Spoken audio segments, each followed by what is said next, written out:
রাজনৈতিক বিষয়কে আদালতের বারান্দায় টেনে নেওয়া সমীচীন নয়, এটি জামাতের পক্ষ থেকে বলা হয়েছে। কারণ হচ্ছে সুপ্রিম কোর্টের হাইকোর্ট বিভাগ জুলাই সনদ বাস্তবায়ন আদেশ, সংবিধান সংস্কার এবং গণভোটের প্রশ্ন এবং ঐকমত্যের ভিত্তিতে 30টি সংস্কার প্রস্তাবের বিষয়ে রুল জারি করেছে এখন। এবং এটি নিয়ে স্বরাষ্ট্রমন্ত্রী তিনিও বক্তব্য দিয়েছেন যে জুলাই সনদ এবং সংবিধান সংস্কার পরিষদের যে শপথ বিএনপি নেয়নি সেটি সংসদে গিয়েই সমাধা হবে, কারণ অনেকগুলো জিনিস গ্রহণ করার বিষয় আছে। এবং এরই আরেকটু যদি আমরা বলি, এই নিয়ে এনসিপির কথাও বলা হয়েছে এবং বলা হচ্ছে নাহিদ ইসলাম গতকালকেও বলেছেন, তার আগের দিনও বলেছেন, আজকেও বলছেন, এবং তিনি এক ধরনের হুঁশিয়ারিও দিয়েছেন যে আরও একবার আমাদেরকে রাজপথে নামতে হবে এবং এবারে রাজপথে নামলে আর ভুল করবে না আর কি জনগণ বা এনসিপি বা শিক্ষার্থীরা।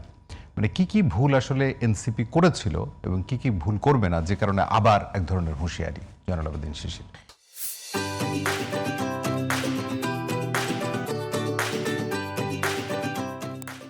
দেখেন, আমরা বরাবর বলেছি যে দুনিয়া কাঁপানো যে জুলাই বিপ্লব বা জুলাই অভ্যুত্থান যেটা বলেন, আমরা এটা কোনো সাংবিধানিক পন্থায় আন্দোলন করিনি, কোনো নিয়মতান্ত্রিক আন্দোলন করিনি, কোনো গণতান্ত্রিক আন্দোলন করিনি, বা কোনো গণতান্ত্রিক নিয়মতান্ত্রিক এবং সাংবিধানিক আন্দোলন করে এই জগদ্দল পাথর ফেসিস্ট সরকারকে আমরা পতন করিনি। আমরা কি করেছি? সরাসরি রাজপথে যুদ্ধ করে এবং সংবিধানকে ভায়োলেশন করে, সংবিধান ভায়োলেশনের ঘোষণা দিয়ে আমরা এই সরকারকে পতন করেছি। কয় তারিখ আমরা ঘোষণা দিয়েছি? আমরা 3 আগস্ট বলেছি এক দফার মধ্য দিয়ে শেখ হাসিনাকে পতন করতে হবে, যেটা সম্পূর্ণ সংবিধানকে ভায়োলেশন করা। কোন সংবিধানকে ভায়োলেশন করা? মুজিব ইন্দিরার 1972 সালের প্রণীত সংবিধানকে ভায়োলেশন করা। এবং ওই সংবিধানের আর্টিকেল 7 অনুযায়ী 5 আগস্টে শেখ হাসিনা পতনের জন্য আমাদের মৃত্যুদণ্ড মানে বিধান রয়েছে। আমরা সেটা মাথায় নিয়ে তো আমরা আন্দোলন করেছি।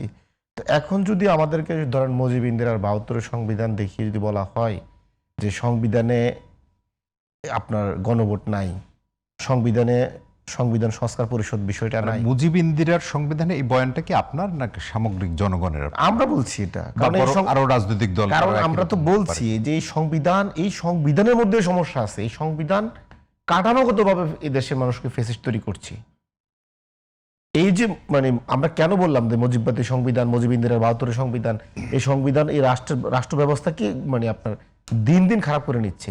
54 বছরে এই দেশে কোনো গণতন্ত্র দিতে পারে না এই সংবিধান। 17 বছর আমাদের ভোটাধিকার দিতে পারে নাই। সংবিধান কি আমাদেরকে ভোটাধিকার ফিরে দিতে পারছে? পারে নাই। মানে 3 তারিখের যে ঘোষণা সেটা তো আসলে সামগ্রিকভাবে আমরা যেটা বলছি, 8 তারিখে এসে কি আমরা যেটা বলছি, এখন যারা যে কাজটা করছে যে ওই যে 72 সংবিধান দেখিয়ে বা বলছে যে এই সংবিধানে গণভোট নাই, জুলাই সাংবিধানিক আদেশ তারা মানবেন না, সংস্কার প্রস্তাবগুলো তারা মানবেন না, এবং বিএনপির বন্ধুরা পার্লামেন্টে গিয়ে প্রথম দিনে প্রতিশ্রুতি ভঙ্গ করলেন। মানে জুলাই মানে সংবিধান সংস্কার মানে যে কথা জুলাই সাংবিধানিক আদেশের মাধ্যমে ওনারা ক্ষমতায় আসলেন, ওই আদেশে বলা হচ্ছিল 2টা শপথ নিবে। একটি হচ্ছে সংবিধান সংস্কার পরিষদের শপথ, আর একটা হচ্ছে জাতীয় সংসদ নির্বাচন সদস্য শপথ। তাহলে ওনারা একটা শপথ নিলেন, আরেকটা নিলেন না, মানে সাংবিধানিক আদেশকে অমান্য করলেন। এখন ওটির যে ব্যাখ্যা জনাব সালাউদ্দিন আহমেদ দিয়েছেন এখনকার স্বরাষ্ট্রমন্ত্রী, মানে এই ব্যাখ্যাটা কি আপনাদের কাছে গ্রহণযোগ্য না? এটা একটা চমৎকার এখানে বিষয়। আপনার মানে এটা চমৎকার বলা যায়, একটা পাগলামিও বলা যায়। দেখেন বিএনপির ব্যাপারে যে জিনিসটা আসলে সংবিধানে নাই, আমি সংবিধান সংস্কার করার জন্যই তো সংবিধান সংস্কার পরিষদ। তো সংবিধান তো পরিবর্তন করার জন্য, সংস্কার করার জন্য, এটাকে ঠিক করার জন্য তো একটা সংবিধান সংস্কার পরিষদ। ওইটার মধ্যে এটা থাকবে কিভাবে? আপনি যে বিধান খুঁজতেছেন এই সংবিধানে, মানে এই বিধান নাই, আমি এই জন্য শপথ নিব না। আর ভাই এই বিধান নাই, বিধায় তো এখানে সংবিধান সংস্কার পরিষদ করতেছি। এই সংবিধান দিয়ে হচ্ছে না। তো আসলে সংবিধানে ইনক্লুশন করতে হবে। আমার কথা হচ্ছে যে মানে আমি যদি এই আলোচনা অনেক করেছেন আপনি, না মানে আপনি আমার এটা কোনো বুঝে আসে না যে বিএনপি কি ধরনের একটা কুতর্ক এবং কুযুক্তি দিচ্ছে এখানে। আরেকটা জিনিস আপনাকে আমি এখানে দেখাই। সবচেয়ে বড় জিনিস যে কথাটা আপনি বললেন যে সালাউদ্দিন আহমেদ সাহেব বিএনপির চৌকস নেতা, এবং উনি মানে জুলাই মানে যে জাতীয় মানে ঐক্য কমিশনে উনি বললেন, এবং উনি প্রকাশ্য জনসমাবেশে বলেছেন আমরা 2টা শপথ নিব, সংবিধান সংস্কার পরিষদের একটা শপথ এবং সংসদ সদস্যের একটা শপথ। উনি কিন্তু বলেছেন, ইনডোর প্রোগ্রামে বলেন নাই, সমাবেশে বলেছেন সালাউদ্দিন ভাই। এখন উনি ওনার দল কিভাবে ওনারা এই প্রতিশ্রুতি ভঙ্গ করেন? ওনারা তো ওই জুলাই সাংবিধানিক আদেশের মাধ্যমেই তো একটি জাতীয় সংসদ ইলেকশন ওনাদের ঐক্যমত, সবার ঐক্যমত হয়েছে। যদি ওনারা এখন বলেন যে এটা ওনারা নিবেন না শপথটা, তাহলে তো ওনারা এখানে জাতীয় নির্বাচনকে প্রশ্নবিদ্ধ করছেন। জাতীয় নির্বাচন কি এই সংবিধান অনুযায়ী হয়েছে? জুলাই সাংবিধানিক আদেশ অনুযায়ী হয় নাই? অবশ্যই সাংবিধানিক আদেশ অনুযায়ী হয়েছে। তার সাংবিধানিক আদেশ অর্ধেক ম্যান্ডেট মানছেন, তারেক রহমান সাহেবকে জনগণ ভোট দিয়ে নির্বাচিত করেছে, ওই ম্যান্ডেটটা মানেন, কিন্তু আপনি জুলাইয়ের যে গণভোট ওই ম্যান্ডেটটা আবার মানেন না, এবং ওই গণভোট অনুযায়ী তো আপনার আরেকটা শপথ নেওয়া লাগে, ওইটা মানতেছেন না। তাহলে আপনি কি একই আইনের অর্ধেক মানছেন, অর্ধেক মানছেন না? আপনারা তো প্রথমেই তো এখানে প্রতিশ্রুতি ভঙ্গ করছেন। এখানে দেখেন আরো অনেক কথা আছে যে জিনিসগুলো আমরা বলি না।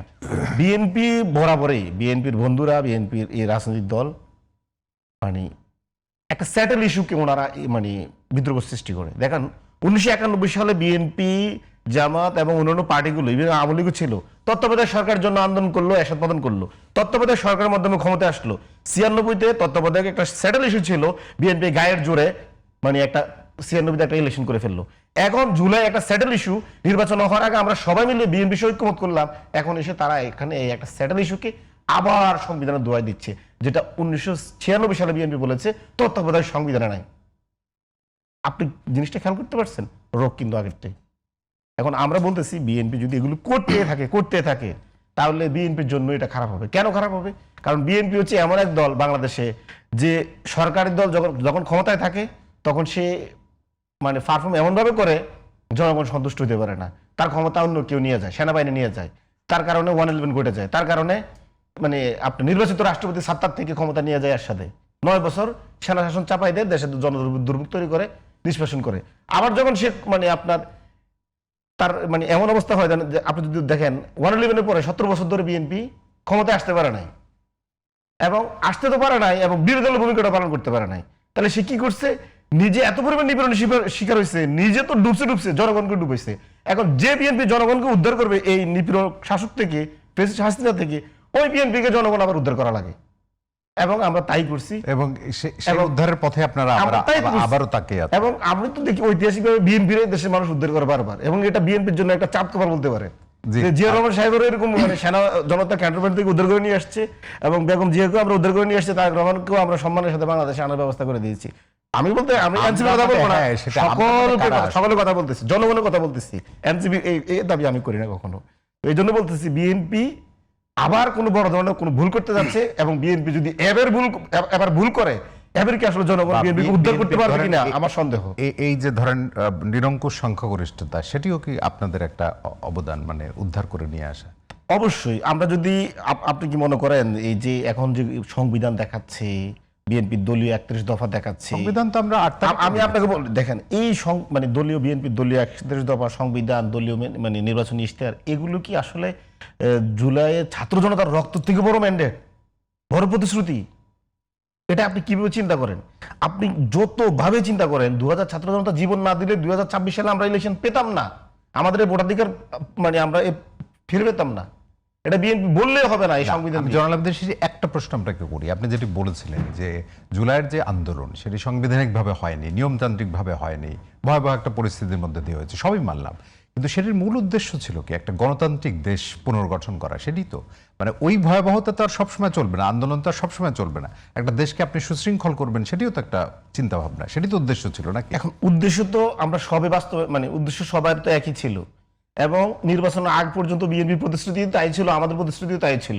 বিএনপি নির্বাচনের পরে জুলাই সাংবিধানিক আদেশ মানেননি এবং একটা শপথ নেননি, বিএনপি তো সরে গেলেন, আমরা তো সরি না। আমরা